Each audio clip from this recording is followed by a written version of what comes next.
లోహితుడు నాడు బ్రాహ్మణునకు సమిధలు తేవడానికి అడవికి వెళ్ళాడు. తిరిగి వస్తుండగా విశ్వామిత్రుడి మాయ వల్ల ఒక త్రాచుపాము కరిచి చచ్చిపోయాడు. తోటి కుర్రాళ్ళ ద్వారా ఈ సంగతి తెలిసిన శైత్య గర్భశోకంతో గడగడలాడిపోయింది. బ్రాహ్మణుడు ఆమెను శవం దగ్గరకు పోనివ్వలేదు. ఇంటి పనులన్నీ చేయించుకొని రాత్రయ్యాక వదిలాడు. తెల్లవారుజాము కల్లా వచ్చేయాలని కూడా చెప్పాడు. ఆ అర్ధరాత్రి కొడుకు శవం దగ్గర ఏడవసాగింది శైత్య. ఆమె దుర్భర గర్భశోకాన్ని విని వచ్చి చూసిన నగరపాలకులు పిల్లల్ని తినే పిశాచంగా భావించారు ఆమెను. బలవంతంగా లాక్కెళ్ళి ప్రవీరుడికి అప్పగించారు. చంపేయమని చెప్పారు. ప్రవీరుడు ఆమెను జుట్టు పట్టుకుని తల గుంజకు కొట్టాడు. ఉరివేసిన తాళ్లతో ఒళ్ళు హోనం అయ్యేలా కొట్టాడు. చివరగా హరిశ్చంద్రుడిని పిలిచి అతని చేతికి కత్తినిచ్చి ఆమె తల నరికేయమన్నాడు.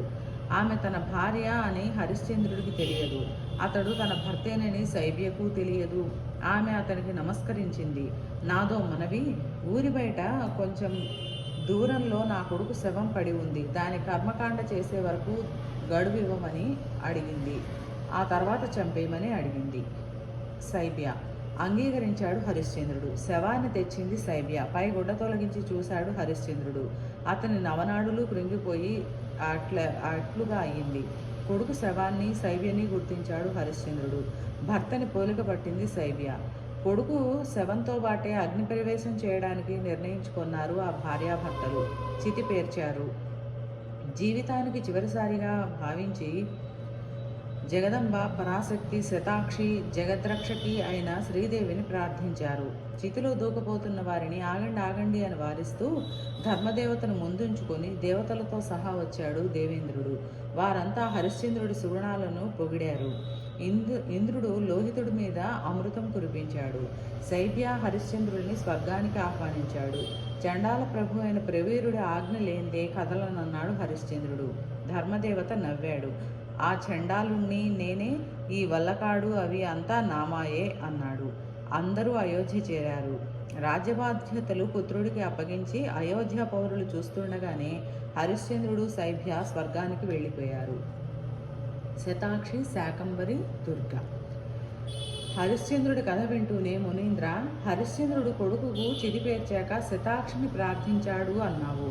ఆ దేవి శతాక్షి ఎలా అయింది? ఆ కథ వినిపించు అన్నాడు జన్మేజయుడు. చాలా శుభప్రదమైన కథ అడిగావు, విను అంటూ ఎత్తుకొన్నాడు వ్యాసుడు. బహుకాలం పూర్వం దుర్గముడు అనే రాక్షసుడు ఉండేవాడు. వాడు బ్రహ్మ గురించి ఘోరమైన తపస్సు చేశాడు. దేవబ్రాహ్మణ గణాల దగ్గరున్న సమస్త వేదాలు తనని చేరేలాగా, దేవతల్ని జయించేలాగా వరం కోరాడు. అతనికి ఆ వరాన్ని ఇచ్చాడు బ్రహ్మ. అంతే. బ్రాహ్మణులు వేదాలను మర్చిపోయారు. బలవంతులు సైతం బడుగువారైపోయారు.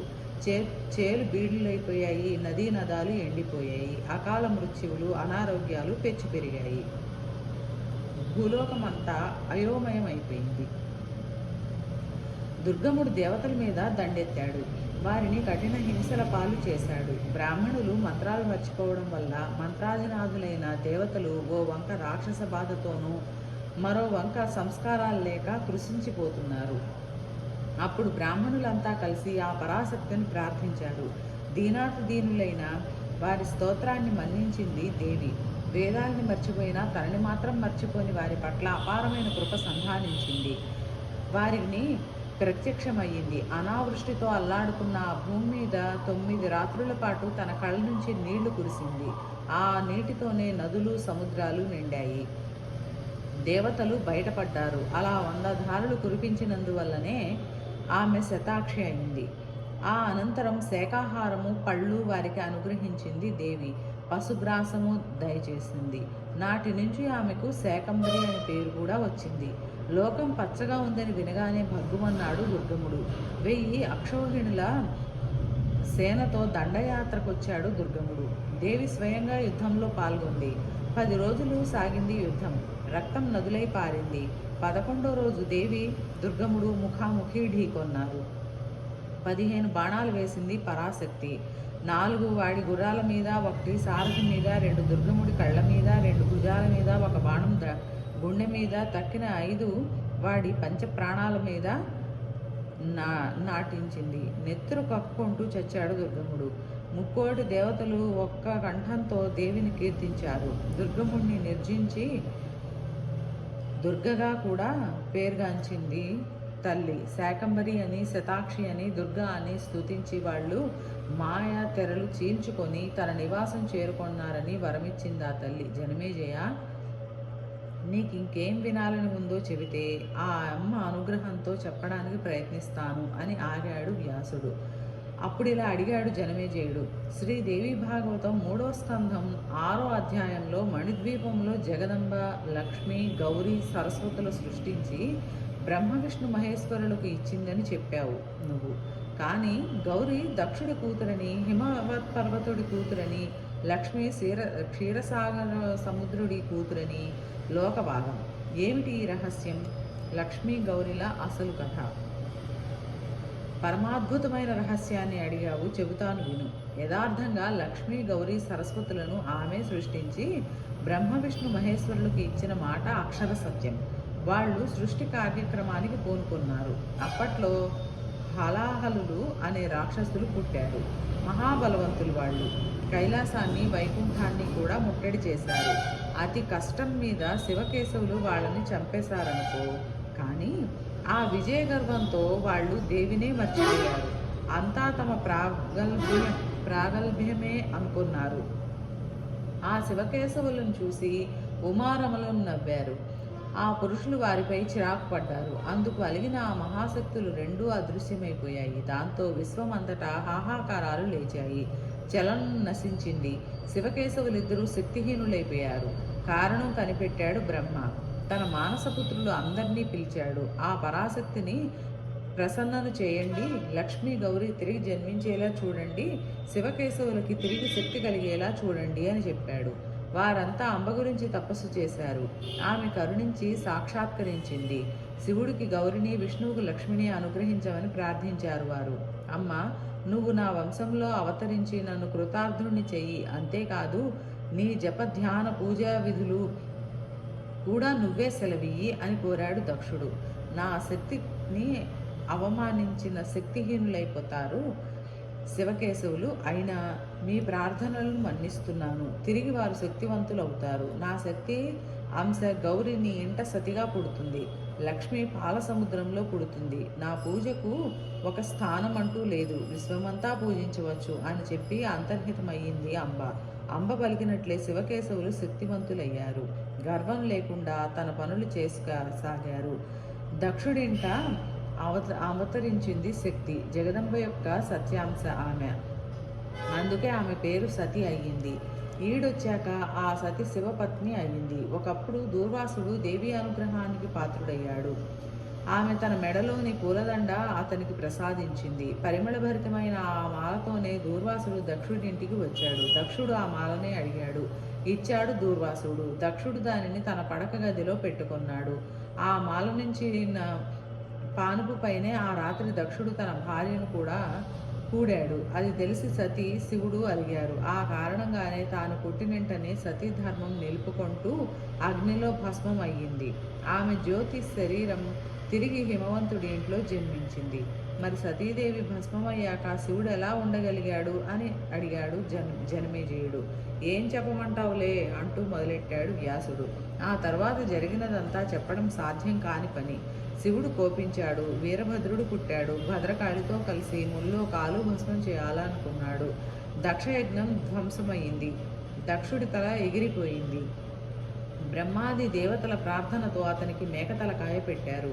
సతీ వియోగంలో బెరివాడిలో తిరుగుతున్న శివుణ్ణి ఏం చేయాలో అర్థం కాలేదు ఎవరికి. శవం అలా ఉన్నంతకాలం శివుడు మారడనే ఉద్దేశంతో విష్ణువు ధనుసు తీసుకుని సతీదేవి మృతదేహాన్ని ముక్కలు ముక్కలుగా కొట్టేశాడు. ఆ ముక్కలు వివిధ ప్రాంతాల్లో పడ్డాయి. అవి పడ్డ ప్రతి చోట శివుడు మూర్తులు వెలిశాయి. ఆ ప్రదేశాలన్నిటా మాయాజీవం బీజం జపిస్తూ శివుడు తపస్సు చేశాడు. అవే సిద్ధపీఠాలు. ఏమిటవి? అవి ఎన్ని? వాటి పేర్లేంటి అన్నాడు జనమేజయుడు. ప్రశ్నకి చిరునవ్వుతో ఇలా చెప్పాడు వ్యాసుడు. సిద్ధిపీఠాలు. దేవి ముఖం వారణాసిలో పడింది. అది ఒక సిద్ధపీఠం. అక్కడ అమ్మవారి పేరు విశాలాక్షి. నైమిసారణ్యంలో లింగధారిణిగా, ప్రయోగలో లలితగా ప్రసిద్ధి చెందింది. గంధమాదన పర్వతాన కాముకి దక్షిణ మానస సరోవరం దగ్గర కుముద, ఉత్తర మానసాన విశ్వకామ అనే పేరులతో విరాజిల్లుతూ ఉంది. గోమంతం వద్ద గోమతి, మందర పర్వతాన కామచారిణి, చైత్రరథాన మదోత్కట, హస్తినాపురంలో జయంతి నామాలతో అలరారుతూ ఉంది. కన్యాకుబ్జంలో గౌరీ, మలయగిరిలో రంభ, ఏకామ్ర పీఠాన కీర్తిమతి, విశ్వంలో విశ్వేశ్వరి, పుష్కరంలో పురోహితగాను ఉందా తల్లి, కేదారంలో సన్మార్గదాయిని, హిమాలయ శిఖరాన మంద, గోకర్ణంలో భద్రకర్ణిక, స్థానేశ్వరంలో భవాని, బిల్వకంలో బిల్వవత్రిక, శ్రీశైలంలో మాధవిగాను చెన్నారుతోంది.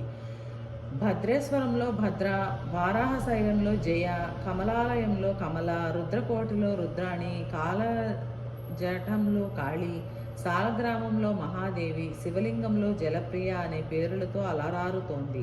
మహాలింగంలో కపిల, మాకోటంలో ముకుటేశ్వరి, మాయాపురిలో కుమారి, సంతానంలో అంబిక, గయలో మంగళ, పురుషోత్తమంలో విమల, సహస్రాక్షరంలో ఉత్పల, హిరణ్యాక్షం మహోత్పల అనే సంజ్ఞలతో వర్ధిల్లుతోంది. విపాసంలో అమోఘాక్షి, పుండ్రవర్ధనంలో పాటల సుపార్శ్వంలో నారాయణి, త్రికూట పర్వతం మీద రుద్రుసందు, విపులంలో విపుల, సహ్యాద్రి మీద ఏకవీర, హరిశ్చంద్రలో చంద్రిక, రామతీర్థంలో రమగ, యమునలో మృగావతి అని అంటారు ఈవిడిని. కోటి తీర్థంలో కోటవిగా, మాధవంతో సుగంధిగా, గోదావరిలో త్రిసంధ్యగా, గంగాద్వారంలో రతిప్రియగా, శివగుండంలో శుభానందగా, దేవికా తటంలో నందినిగా, ద్వారవతిలో రుక్మిణిగా, బృందావనంలో రాధగా, మధురలో దేవకిగా, పాతాళంలో పరమేశ్వరిగా ప్రఖ్యాతి వహించింది తల్లి. చిత్రకూటంలో సీత అంటారు, వింధ్యలో వింధ్యవాసిని, కరివీరంలో మహాలక్ష్మి అని పిలుస్తారు. వినాయకంలో ఉమాదేవిగాను, వైద్యనాథంలో ఆరోగ్య అనే పేరుతోనూ, మహాకాళంలో మహేశ్వరిగాను చెప్పబడుతోంది.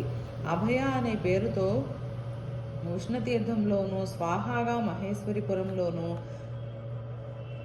ప్రచండ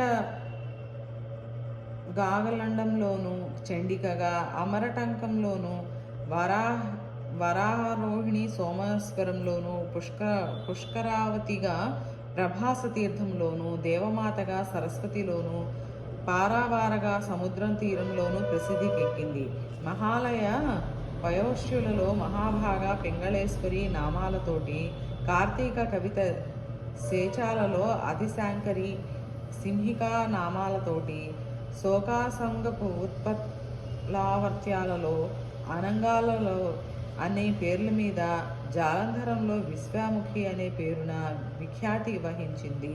తార, పుష్టి, మేధ, భీమ, తుష్టి, శుద్ధ, మాత, ధర, ధృతి, కళ అనే పేరులతో వరుసగా కిష్కింధాచల, దారువన, కాశ్మీర మండల, హిమాద్రి, విశ్వేశ్వర, కపాలమోచన, కాయావరోహణ, శంఖోద్ధార, పిండారక, చంద్రభాగ పీఠాలతో చలామణి అవుతోంది.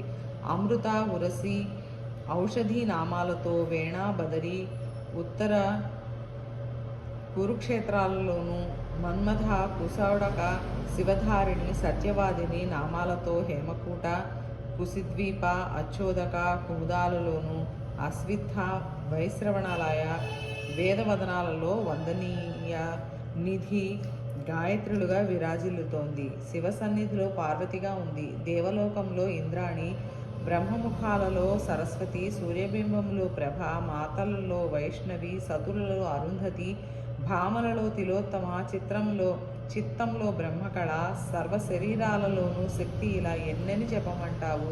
ఒకటా రెండా? 800 శక్తి పీఠాలలో 800 పేర్లతో ఆ శక్తి విరాజిల్లుతోంది. అసలు ఆ సంఖ్య, ఆ పేర్లు వింటేనే సమస్త పాపాలు పోతాయి. వెళ్ళి సేవించిన వారి పుణ్యం చెప్పగలగడం ఎవరి తరమవుతుంది చెప్పు? వ్యాసుడు చెప్పినదంతా విని ఆ తల్లిని స్మరించి నమస్కరించుకున్నాడు.